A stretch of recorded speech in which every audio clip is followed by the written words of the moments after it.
Hello everyone, this is Vibhor Tyagi. Welcome back to my channel mathematics take it easy.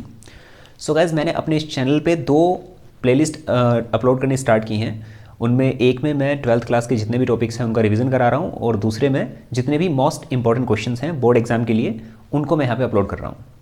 तो वो videos आप देखना start कर दें, और अब से अगले कुछ दिन तक ये वीडियोज़ रेगुलरली आती रहेंगी, और आपके जितना भी सिलेबस है उसको सारे को रिवाइज़ कराएंगे, और बोर्ड एग्जाम के पॉइंट ऑफ व्यू से जितने इंपॉर्टेंट क्वेश्चंस हैं उनको भी हम यहाँ पे कवर करने वाले हैं। लेकिन गाइज, इससे अलग भी बहुत सारी चीज़ें ऐसी हैं जो आपको बेहतर मार्क्स गेन करने में हेल्प कर सकती हैं। ऐसे ही कुछ टिप्स मैं यहाँ पे अपलोड करने वाला हूँ। तो आज की इस वीडियो में हम कुछ ऐसे ही टॉपिक्स के बारे में बात करने वाले हैं कि आप क्या कुछ कर सकते हैं और बेहतर मार्क्स गेन करने के लिए।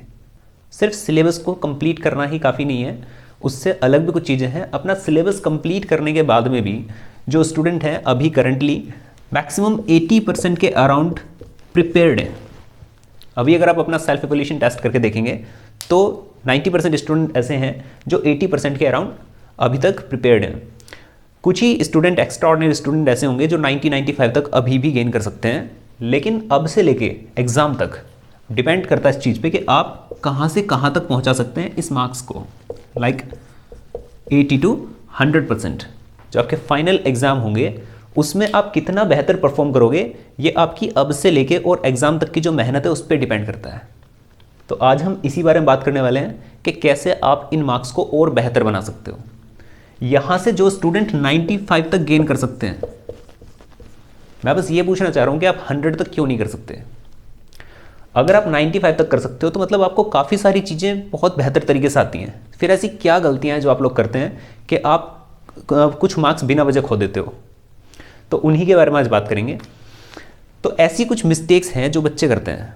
क्या क्या करते हैं देखो, एक तो सबसे बड़ी गलती ये होती है कि हम लोग क्या करते हैं, पैटर्न के अकॉर्डिंग पढ़ाई नहीं कर पाते।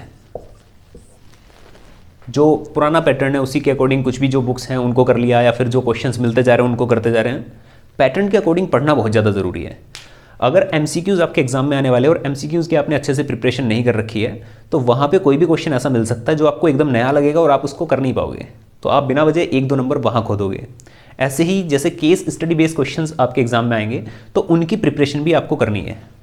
अगर वो भी नहीं करोगे तो क्वेश्चन समझ में नहीं आएगा, कोई ना कोई क्वेश्चन वहाँ भी गलत हो सकता है। अगर असर्शन रीज़न आपके क्वेश्चन में आ रहे हैं पेपर में, तो उसके लिए भी आपको अलग से प्रिपरेशन करनी पड़ेगी उसकी, ताकि वो अच्छे से समझ में आए और वो क्वेश्चन पैटर्न भी आप वहाँ पे सॉल्व कर सको। तो एक तो इसके अकॉर्डिंग आपको करना है। ज़्यादातर स्टूडेंट जो कहीं कोचिंग में भी पढ़ रहे होंगे तो उनको तो ये तो कराया जा रहा होगा, एटलीस्ट पैटर्न वाइज जो आपको पढ़ाया जा रहा होगा। इससे अलग और क्या चीज़ें हैं? Second is writing. अगर आपकी राइटिंग अच्छी नहीं है तो किसी भी जगह कोई टीचर जो है वो कहीं पे भी नंबर काट सकता है। अगर आपकी राइटिंग अच्छी नहीं होगी तो यहाँ से नंबर जाने का खतरा रहता है। दूसरा, राइटिंग अगर अच्छी नहीं है तो आप अपनी चीज़ को अच्छे से नहीं देख पाओगे, और क्या कर सकते हो, कैलकुलेशन मिस्टेक कर सकते हो।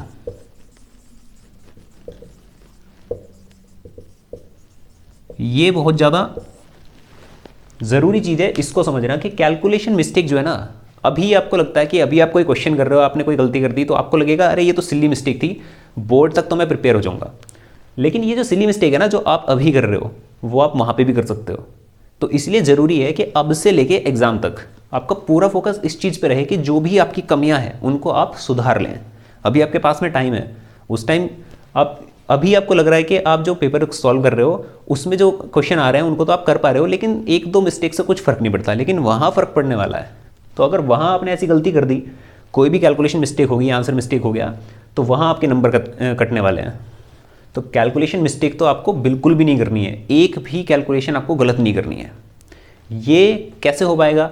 अगर आप अब से इन चीज़ों पे ध्यान दोगे, अपनी इन गलतियों पे अगर आप हंसोगे नहीं। अगर आपको लग रहा है कि ये सिली मिस्टेक है, सिली मिस्टेक नहीं है, ये बेवकूफ़ी है। अगर आप कोई कैलकुलेशन कर रहे हो और वो आप गलत कर रहे हो और आपको लग रहा है कि ये हो गया बस गलती से मेरे से, तो वो बेवकूफ़ी है, ऐसा नहीं करना आपने। उसको सुधार लो और सोचो इस चीज़ को कि आप गलतियाँ कहाँ कर रहे हो, कैसे कर रहे हो। तो अगले पेपर में आपको इतना ध्यान से करना है कि एक भी कैलकुलेशन मिस्टेक ना हो आपसे। इतना कॉन्फिडेंस आपके अंदर होना चाहिए कि आप जो भी कैलकुलेशन करोगे परफेक्टली करोगे, पूरा मेथड आप सही कर दे रहे हो, और फाइनली आप कैलकुलेशन में गलती कर रहे हो तो ये आपकी ना पूरी मेहनत को बेकार कर देगा। तो इस चीज़ को भी आपने सुधारना है। And the last is time management. इसकी आदत भी आपको अभी से डालनी पड़ेगी। आप जितने भी क्वेश्चंस कर रहे हो कितने टाइम में कर पा रहे हो, एक तो उसका ध्यान रखो। और दूसरा, अभी आप अगर 10 क्वेश्चन कर रहे हो सिर्फ, तो 10 क्वेश्चन को करने में आप टाइम मैनेजमेंट पे ध्यान नहीं दे पाओगे। आपको क्या करना है, जितने क्वेश्चंस एग्जाम में आते हैं एटलीस्ट उतने ही क्वेश्चंस लो और उतने ही टाइम तक बैठ के अगर आप सॉल्व करोगे, तब जा करके आपको फील होगा कि हाँ आप कितने क्वेश्चंस कर पा रहे हो कितने टाइम में, तब आप उसको एनालाइज कर पाओगे। तो ये बहुत ज़्यादा ज़रूरी है, टाइम मैनेजमेंट। अभी हमें लग रहा है कि हमने 1 घंटे में बैठ के 15 क्वेश्चन कर लिए। बात ये नहीं है कि 1 घंटे में बैठ के 15 क्वेश्चन कर रहे हो, बात ये है कि अगर आपको 2.5-3 घंटे के लिए बैठने के लिए बोल दिया जाए तो आप कितनी देर में कितने क्वेश्चन कर पाओगे, क्या कंटिन्यू आप 2.5-3 घंटे लिख भी पाओगे, इसको भी तो आपने देखना है। तो उसके लिए आपको 2.5-3 घंटे के लिए ही बैठना है और उतने ही क्वेश्चंस करने जितने आपके एग्जाम में आने वाले हैं, एटलीस्ट उतने तो करो। और उसको आपने कम से कम टाइम में कंप्लीट करना है, क्योंकि अभी आपके पास में कोई प्रेशर नहीं है, आप उठ भी सकते हो, लेकिन बोर्ड का जो प्रेशर है उसको हैंडल करना आपने। तो वहाँ पे प्रेशर भी रहेगा और टाइम की भी कमी लगेगी आपको। राइटिंग आपको बहुत अच्छी लेके चलनी है। अगर आप बहुत अच्छे से लिखना स्टार्ट करोगे फर्स्ट क्वेश्चन से, तो हो सकता है कि आप लास्ट क्वेश्चन तक टाइम ना बचा पाओ, तो वहाँ से भी आपके नंबर जाने के चांसेस बन सकते हैं। ये वो मेन रीज़न है जिनसे आपके 2-4 नंबर कट कट के आप 100 से 95, 94, 90 ऐसे रह जाएंगे। और ज़्यादातर बच्चे ऐसे रहते हैं। और ये जो गलतियाँ हैं ना, ये आपको 2-4 नंबर कटने वाली, ये अभी आपको लग रही हैं कि ये कोई बड़ी गलतियाँ नहीं है, लेकिन जब एग्ज़ाम हो जाएगा, रिजल्ट आ जाएगा, तब आपको रियलाइज़ होगा, तब आपको लगेगा कि अगर मैं ये गलतियाँ ना करता तो मेरे मार्क्स 95 की जगह 100 भी हो सकते थे। एग्जामिनेशन हॉल से बाहर निकलते टाइम बच्चों को लगता है कि पूरा पेपर आता था, बस एक कैलकुलेशन मिस्टेक हो गई या फिर टाइम मैनेजमेंट की वजह से टाइम मैं मैनेज नहीं कर पाया और एक क्वेश्चन मेरा छूट गया, या कोई भी ऐसा रीज़न कि राइटिंग ठीक नहीं थी तो उस वजह से नंबर कट गए, या फिर पैटर्न बेस आप नहीं पढ़ के गए हो तो एक क्वेश्चन आपको समझ में ही नहीं आया। तो ये सब चीज़ें हो सकती हैं, तो इन पे आपने अभी से ध्यान देना है। आज से अगर आप इस चीज़ को स्टार्ट कर रहे हो, इन चीज़ों पे ध्यान देना स्टार्ट कर रहे हो और इनको ठीक कर रहे हो, सुधार रहे हो अपने हिसाब से, ठीक है, तब जाकर के आप बोर्ड एग्जाम तक उस लेवल पे प्रिपेयर कर पाओगे कि आपको जितने भी क्वेश्चन दिए जाएंगे वो सारे आपको आते होंगे। दूसरा, कैलकुलेशन मिस्टेक बिल्कुल नहीं करोगे, राइटिंग आपकी एकदम परफेक्ट रहेगी और पैटर्न बेस आपने पढ़ रखा है तो कोई क्वेश्चन छोड़ के आओगे ही नहीं। तो ये चीज़ है, अगर इस तरीके से आप करोगे तो आप 100% मार्क्स भी गेन कर सकते हो मैथ में। ऐसी और भी बहुत सारी चीज़ें हैं जो आपको जाननी है और सीखनी चाहिए, तो वो सारी बातें मैं आपको अभी इसी वीडियो में नहीं बताने वाला हूँ, क्योंकि उससे वीडियो लेंथी हो जाएगी और फिर भी आपका टाइम वेस्ट ही होगा। तो मैं ऐसी छोटी छोटी 2-3 वीडियोज़ और बनाऊँगा, तो उनमें मैं आपको वो सारी चीज़ें बताऊँगा कि कैसे आप टाइम मैनेज कर सकते हो, कैसे आप कैलकुलेशन मिस्टेक को सुधार सकते हो, आपसे गलतियाँ ना हो कैलकुलेशन में, और जितनी भी ज़रूरी चीज़ें होंगी वो सब मैं बताऊँगा। और साथ ही साथ आपको रिमाइंड कराता रहूँगा कि आपको पढ़ाई भी करनी है। सो अगर आप कुछ भी अपना कहीं पे भी अपना टाइम वेस्ट कर रहे हो तो वो सब छोड़ो और पढ़ाई में लग जाओ। और अब से बोर्ड एग्जाम तक वो जितनी भी चीज़ें हैं जो आपको बेहतर मार्क्स गेन करने में हेल्प कर सकती हैं, वो सब करना स्टार्ट कर दो।